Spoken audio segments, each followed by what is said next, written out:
Ito na nga, nakabalik na nga si Mikey Williams dito sa Pilipinas. Well, si Mikey Williams nga, isang Pilipino-American na manlalaro sa basketball, ay nagkaroon ng makulay na karera sa TNT Katropa Giga.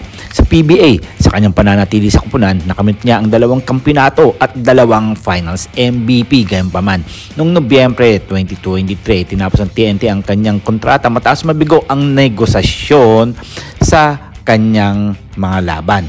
Well, para sa bagong kasunduan, wala na siyang kontrata sa TNT. Hawak pa rin ng koponan ang kanyang mga karapatan kahit hindi siya maaaring pumirma sa ibang PBA team nang walang pahintulot sa TNT Katropa. Well, medyo kawawa pa nga to si Mikey Williams dahil nga sa nangyayari sa kanya. Pwede lang siya makapaglaro sa ibang koponan pero hindi nga lang dito sa bansa natin. Well, kamakailan bumalik si Williams sa Pilipinas upang maglaro para sa Strong Group Athletics sa 34th Dubai International Basketball Championship na gaganapin mula sa Enero 24 hanggang Pebrero 2. Sa kanyang pagbabalik ipinahayag niya ang kagustuhan muling makapaglaro sa PBA, partikular sa TNT. Ngunit inamin niyang may mga isyong kailangan ayusin. Ayon sa kanya, I always want to be with TNT. No question, only time will tell. Tungkol naman sa Barangay Ginebra, sa kanilang pinakahuling laro noong Enero 17, natalo sila sa TNT Tropang Giga sa score na 91-86. Ang pagkatalong ito ay naglagay sa kanilang mas mababang posisyon sa standing ng PBA Commissioner's Cup. Sa kabila nito, patuloy ang kanilang pagsusumikap sa makabalik sa winning track sa mga susunod na laro.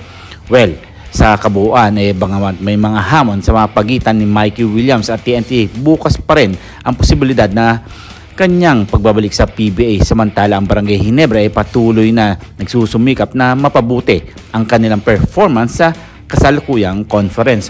Well, maganda-ganda na nga ang itinatakbo ng Barangay Ginebra dahil nga nung laban nila sa Rain or Shine, talagang pinataob nila ito para makapasok lang sa semifinals. Well, talagang pinaghuhusayan ng Barangay Ginebra dahil nga dumadaan nga sila ngayon sa butas ng karayom. Well, malalakas na team nga talaga ang kanilang makakalaban ngayong darating na semifinals. Well, kayo, ano sa palagay nyo? Makakaraos kaya ang Barangay Ginebra?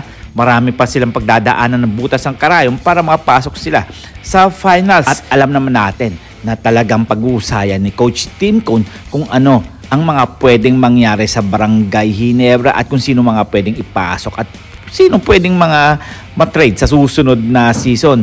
Well, pasalamat na lang tayo dahil nga dito kay Jamie Malonzo, nakabalik na nga rin siya. Pero kung akong tatanungin mga pare ko, medyo nag-a-adjust pa to dahil nga sa natamo niyang pilay. Well, sana nga maka-recover na to ng tuloy-tuluyan para at least maipakita niya at makapag-contribute siya sa Barangay Ginebra para makapasok na sila sa semis. Well, kayo, ano ang inyong masasabi dito?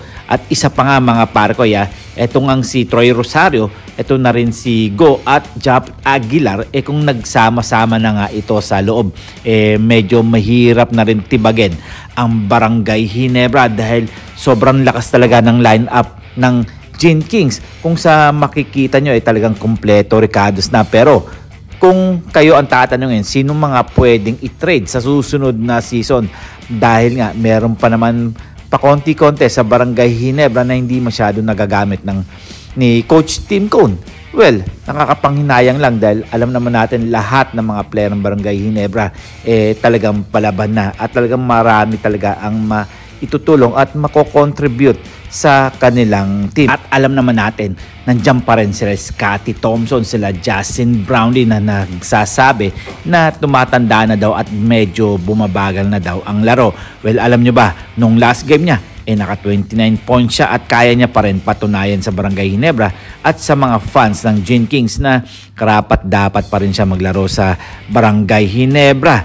Well, kayo, ano ang inyong masasabi dito? Hanggang dito na lang tayo. Huwag natin kakalimutan na mag-subscribe, mag-comment, like, and share. And please click the bell para ma-receive ninyo lahat ang aking notifications.